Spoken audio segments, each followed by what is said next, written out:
قادبا علی النبی صلی اللہ تعالی علیہ وسلم نفر من اکل فاسلموا فاجتووا المدینہ فامرهم ان یاتوا ابل الصدقہ فیشربوا من ابوالها والبانها ففعلوا فسحوا فارتدوا وقاتلوا رعاتها واستاقوا الابل۔ حضرت انس بن مالک رضی اللہ تعالیٰ عنہ حدیث پاک روایت فرماتے ہیں کہ حضور نبی کریم رؤوف الرحیم علیہ السلام کی بارگاہ اقدس کے اندر ایک جماعت آئی، کچھ لوگ آئے اکل سے، اور وہ اسلام لائے نبی کریم صلی اللہ تعالیٰ علیہ وسلم کے مبارک ہاتھ پر۔ تو پیارے آقا علیہ السلام نے انہیں حکم دیا کہ مدینہ کے قریب ایک جگہ پر صدقے کے اونٹ تھے۔ آپ علیہ السلام نے فرمایا وہاں پر جاؤ اور وہاں پر ان اونٹوں کے پیشاب اور دودھ یہ دونوں چیزیں پیو۔ ففعلوا، اور وہ وہاں چلے گئے اور ایسا ہی کیا حتیٰ کہ وہ صحت مند ہو گئے، تندرست ہو گئے۔ فارتدوا وقاتلوا رعاتها، حتیٰ کہ جب وہ صحت مند ہو گئے تو انہوں نے نبی کریم صلی اللہ تعالیٰ علیہ وسلم کے مقرر کردہ وہاں پر جو نگہبان تھے، چرواہے تھے جو ان اونٹوں کو چرایا کرتے تھے، انہیں قتل کیا، اور قتل کرنے کے بعد اونٹوں کو لے کر بھاگ گئے۔ فبعث فی آثارہم، تو نبی کریم صلی اللہ تعالیٰ علیہ وسلم کو اس کی خبر پہنچی تو آپ علیہ السلام نے ان کے پیچھے ایک جماعت بھیجی، ایک گروہ بھیجا، ایک فوجی دستہ بھیجا۔ فاتی بہم، حتیٰ کہ انہیں راستے سے ہی گرفتار کر کے واپس لے آئے۔ فقطع ایدیہم وارجلہم وسمل اعینہم ثم لم یحسمہم حتی ماتوا، تو نبی کریم صلی اللہ تعالیٰ علیہ وسلم نے فوری یہ کیا کہ جیسے ہی ان کو واپس لایا گیا تو آپ علیہ السلام نے ان کے ہاتھوں کو کاٹا اور ان کے پیروں کو کاٹ دیا اور ان کی آنکھوں کے اندر سلائیاں پھیر دی اور انہیں تپتی ہوئی ریت پر ڈال دیا گیا حتیٰ کہ وہ مر گئے۔ یعنی پیارے آقا علیہ السلام نے ان لوگوں کے ساتھ کیا کہ جنہوں نے نبی کریم صلی اللہ تعالیٰ علیہ وسلم کے چرواہوں کو قتل کیا تھا، شہید کیا تھا اور اونٹ لے کر بھاگ گئے تھے۔ اب ان کے گناہ کئی بنتے تھے، یہ بخاری مسلم شریف کی حدیث مبارکہ ہے۔ ویسے مصلح کرنا یعنی ہاتھ وغیرہ کاٹنا یا خصوصاً چہرے کی آنکھیں نکالنا، ناک کاٹنا، کان کاٹنا، اس سے ہمارے دین اسلام نے، خود نبی کریم صلی اللہ تعالیٰ علیہ وسلم نے منع فرمایا کہ اگر کسی کو قتل کرنا بھی ہو اور قتل کا جواز بنتا ہی ہو تو مصلح نہیں کرنا چاہیے، یعنی اس کی آنکھیں، ناک، کان وغیرہ یہ نہیں کاٹنے چاہیے۔ لیکن یہاں پر حضور نبی کریم صلی اللہ تعالیٰ علیہ وسلم نے ان کا گناہ اتنا بڑا تھا، اور خود نبی کریم صلی اللہ تعالیٰ علیہ وسلم صاحب شریعت ہیں، اس لیے آپ علیہ السلام نے ان کے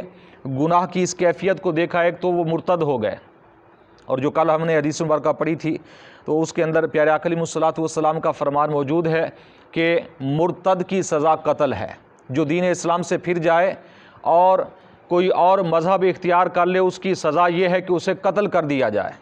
اسے جینے کا یا زندہ رہنے کا کوئی حق نہیں ہے۔ حتیٰ کہ یہاں تک بعض علماء کرام نے حکم دیا کہ انہیں 3 دن تک جو ہے قید کیا جائے جو مرتد ہو جاتا ہے، اور اس کے بعد اسلام کی دعوت اسے دی جائے۔ اگر وہ دعوت قبول کرتا ہے، دوبارہ مسلمان ہو جاتا ہے تو ٹھیک ہے، وگرنہ اس مرتد کو قتل کرنے کا حکم ہے پیارے آقا علیہ السلام کا۔ تو اب یہ ایک تو مرتد ہو گئے تھے، یہ ایک گناہ کہ ان کی قتل کی سزا مرتد ہونے کی وجہ سے بنتی تھی، اور دوسرا انہوں نے گناہ یہ کیا تھا کہ نبی کریم صلی اللہ تعالیٰ علیہ وسلم کے مبارک جو چرواہے تھے مقرر کردہ انہیں قتل کیا، تو اب قصاص کے بدلے میں بھی سزا ان کی قتل بنتی تھی۔ 2 وجوہ بن گئے قتل کے، اور تیسری یہ کہ انہوں نے چوری بھی ساتھ میں کی، اور صدقے کے جو اونٹ تھے وہ بھگا کر لے گئے۔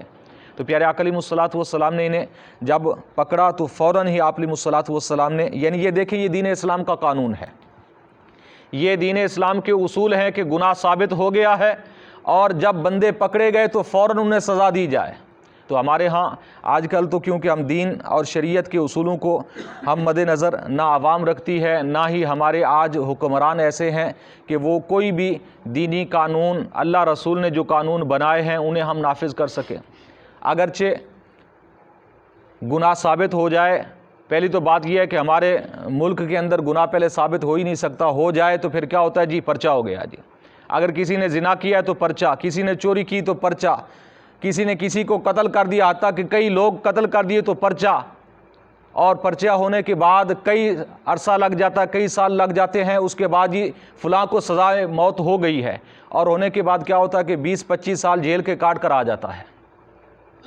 رات بھی شمار ہو گئے، دن بھی شمار ہو گئے جی، اس کی ساری زندگی کی یعنی سزائے موت ہوئی تھی اسے، تو اب اس کی سزائے موت جو ہے وہ 20-25 سال کے اندر ختم ہو گئی ہے۔ یہ ہمارے ملک کے قوانین ہیں، تو اس وجہ سے آج افراتفری ہے۔ آج جہاں پر بھی دیکھیں کہ ظلم و ستم مسلمانوں پر خصوصاً ہو رہے ہیں، تو اس کی وجہ کیا ہے کہ آج ہمارے ہاں قانون نہیں ہے۔ اللہ رسول نے جو قانون ہمیں دیا ہے، پیارے آقا علیہ الصلوۃ والسلام، دیکھیں کہ لوگ کہتے ہیں جی دین کے اندر نرمی نرمی صرف نرمی ہے۔ بخاری و مسلم شریف کی حدیث پاک ہے، آپ علیہ الصلوۃ والسلام نے ان لوگوں کو اسی وقت پکڑوایا، اور پکڑوانے کے بعد ہاتھ کاٹے، پاؤں کاٹے، اور ان کی آنکھیں نکالیں، اور آنکھیں نکالنے کے بعد آپ علیہ الصلوۃ والسلام نے کیا کیا کہ تپتی ہوئی دھوپ پر، ریت پر ڈال دیا گیا، حتیٰ کہ وہ پانی بھی مانگتے رہے، پانی بھی نہیں دیا گیا۔